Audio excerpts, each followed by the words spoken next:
Welcome once again to Inside Earlham College Cross Country. We're going to talk with Rob and Claire coming up in just a moment, fresh off the Invitational this past weekend. That's coming up in just a moment right here at Radio Troy Digital Sports. The Energy Center is located in the west side of the Athletics and Wellness Center. The weight room is open to the Earlham campus as well as members of the Richmond community. The center features state-of-the-art fitness equipment such as treadmills, ellipticals, stationary bicycles, rowing machines, strength training equipment, free weights, and more. Welcome back once again to Inside Earlham Cross Country. Claire's going to join us first here today, and we were talking a little bit before we got started that both the men's and women's teams, it sounded like, at least from what I hear from you guys, that you made quite a few strides this past weekend. Yeah, and the weather held off. Yeah. We're moving through. So we moved the Wednesday, and I've got a good meet. So, good. Yeah, it's fun. All right, we'll talk about the logistics and all that in a moment. We talked about the course layout last week. Did the athletes seem to like it? Yeah, it went well. Yeah, I mean, there were some parts of it that were slippery, and it was very well. No one went down.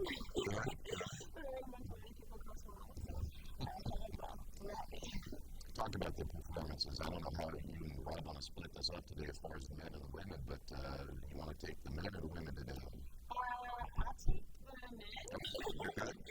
So it was pretty much a similar story to what the season has been. Our top three we hit out of the park. Really went for it. And so Gabe Penn won, which was nice. So it was a good day. He obviously had to do some work, but it looked like there's probably a little more left in the tank too. So that was nice to see. And then Daniel and Oliver were pretty close, and the three of them sort of worked together some, and you could tell they were in close enough contact that they were using each other as holding hands with this one. And then we have a 4-5 this week, which is actually different than the way we opened our season. So our 4-5 this season are out at the moment. We have two other guys, Jeff and Kingston, and then to step up and race well. And so we ended up in third, but it was a definitely a solid day and big steps for those guys. Talk about how they work. You mentioned they kind of work with each other. How does that work in cross country? Yeah, so a lot of times when we ask them to sort of lay out the race for them, we'll say, working in groups, and for some of them it means you're living next to each other. Being in groups they work out in day to day for a week. And sometimes it means, you're sort of gauging off of each other. So there's pros and cons, right? You need to not take for granted that everyone else is going to be in exactly the spot they're supposed to or have their best day. And so kind of in a way that you're not putting yourself in a box, but using each other just to sort of feel that way. I know my teammates right there. I know if I run with them day to day and they're right here, I can be right here. Or if it's someone who you work with from time to time, you sort of know their styles and gauge off of them. And it can be really lonely out there to race sometimes, and so it's good to be able to feel that teamwork and to know that you're not alone. Sometimes it's as much as, someone who's right ahead of you or right behind you is counting on your finish. So sure, a lot of subtle ways that having teammates out there can come into play. So they either pull or push your team, right? Sure, yeah. One of the things that I'll dig a little bit into the women's race. So one of the things that women's teams often struggle with is figuring out how to be competitive with each other in a way that's pulling everything forward. Men just tend, because of the way society works and raises them these days, to sort of thrive on that, right? That there's a way that whether it is me pushing with you or even me trying to sort of get you and you're going to hold on and you're going to take the challenges you put forward, right? So there's a way that early in the race, Oliver Daniel went out really right up with Gabe, and then he started to pay for it a little bit, and Daniel kind of came by him, and I think there's a way that the two of them can use that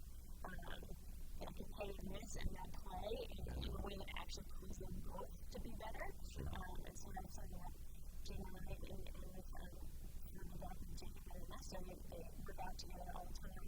And there's a way that, most of the race they stride for stride right with each other. Even when they get a little bit separated, then instead of just throwing the towel and folding, be able to see that person who's just a little bit in front of you and know that you can keep pressing. There's that, it's like invisible connection that can be really helpful. It's neat. You don't really think much about that. I mean, from the outside, you would think that very much. It's really neat. All right, what's coming up for you guys? So now we have, this week is a little bit of a break, and then we come back, leading into homecoming weekend on the 14th, we travel to Wellington. Pretty large invitation. Good. All right, Claire. Good job, you guys, this past weekend. We're going to talk to Rob, get his thoughts about how the women did since we went to women. And then we'll go from men to women. We'll do that coming up next, right here at Inside Cross Country, Radio Tour Digital Sports. The Earlham College tennis programs have several options when it comes to courts on campus. The EC tennis courts, located on the south end of campus near Darrell Bean Stadium, feature 10 hard courts complete with windscreens that both the men's and women's tennis programs use as the site for varsity competition. The U courts, located just south of the Athletics and Wellness Center, serve as practice courts outdoors, while True Blood Fieldhouse hosts 2 indoor courts in case of rain for practice.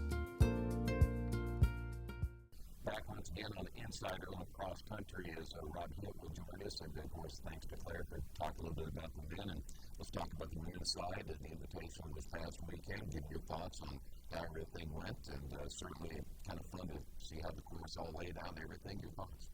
Yeah, course went well. Talking to the athletes, they really understand how we're racing on it. For our women specifically, it was really awesome to see a front runner racing weapons be able to get up front and really stand in with a group and be confident the entire way. She took a chance to go for it, and she reflected after the race that she may have gotten to the middle. At that point that we're getting to, where she's taking these risks and standing comfortable on the path, like you're winning.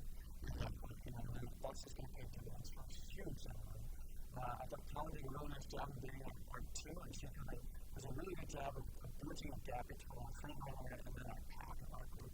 And she can stand in that space and run really, really well. We had a little bit of a hiccup in our 3, 4, 5 in terms of them being able to race together. So we went back to the workout on Tuesday and really reinforced that for them. Instead of how are we going to collaborate together, how are we going to work off each other intuitively and instinctively, and not necessarily be out there like just trying to move back to the sprints. Overall, I think the women ran really, really well. But, there's some things that are challenges for us that we continue to put together as we get to the championship season. But I guess it wouldn't be really competition if we have those challenges. I got to ask you, it brings up an interesting point when you mentioned getting out a little bit too early, and how is that, at least from a runner standpoint, to me that'd be hard not to do. You got to pace yourself, and you got to understand where you want to be at a certain point, but how do you guys do that? Well, a lot of times it's like getting them to get out harder. Because a lot of times what they want to do is they want to consume energy. Okay. And recently, we can't win a race in that. So we're trying to push them to get into spots where they can be competitive. Because a lot of times they obviously build up into it. And there's a reality to, they've got to figure out that line when we're testing it in workouts is what is comfortable. And using your instincts and your intuition in that day to define comfortable, not set like preset conclusion, which is like I can go run these splits. And just kind of being in the moment with the race and let the race kind of really mold what's happening at that time. So most of the time, it's been our expectation to be able to push them a little bit harder because they've got so much at the end. There are some fits, like the guys that are really challenges their running pretty well. And so there's a little bit of that navigating because he was out a little soft in the first race, too hard in the third race, and so there's going to be that recalibration point, and it's just experience as a teacher. And that's the beauty of racing a couple times and doing workouts and giving them a chance to figure it out themselves. What about those days where you just don't feel like running? I mean, I'm talking about on race day where maybe you just don't feel like you did during the week in workouts. How do you encourage them to find that area then? Yeah, well, the beauty of that is that, as long as we're not asking, I try not to ever ask them, how are you feeling today? Okay. I don't necessarily want feeling to be like in the forefront of their brain, because most of the time it doesn't feel good. Right. somebody's definition of a good time to go out there and like run hardy heights or and take yourself to like this highest level that you can go to. But what we can do is we can have like this confidence knowing that I can get in with a group and feed off that energy. And that's what Claire was kind of alluding to in my opinion is, how do we get in with the group and the group but then also have that expectation race day so that we don't have to be perfect together, but we can go out there and fight together. Because, as long as we've got that competitive spirit within the group, I think a lot of them is like, I don't have my best day, and I get lost in the budget. People will take themselves to an improvement level. There's also a beauty of working out when you're a little tired. Yeah. It's like, oh, I'm tired, I guess I'm going to be sitting around coming in this rough patch. Yeah. So, those are all experiences that we've got to continue to help them and facilitate for them so that they can have the answers. Yeah, that word experience, right? That's a huge key. Yes. Yeah. You mentioned, Claire mentioned, you guys go to Wilmington, you get some time off. Before we talk about Wilmington, what do you do with the time off? There's time off and there's time off. What do you guys do? Well, we've got full break right now. Okay. Some athletes have come in and said, I got nothing like the whistle button. So we kind of give them a little bit of space and say, hey, if you can get out and run and do that, if not, you get 2 or 3 days just to chill out and be a normal kid. Yeah. Some are feeling very excited and packed to ready to continue to push in. So I think we look at it a little bit individually and how do we look at the athlete in terms of what they need. At the same time, training goes on, because we've got this time where things are ebbing and flowing appropriately. So right now we're just in the middle of a phase where we're doing work and we're just building work and we're building to handle work. Yeah. So, yesterday we got 800s and thousands on the grass slope at raised pace with some good recovery.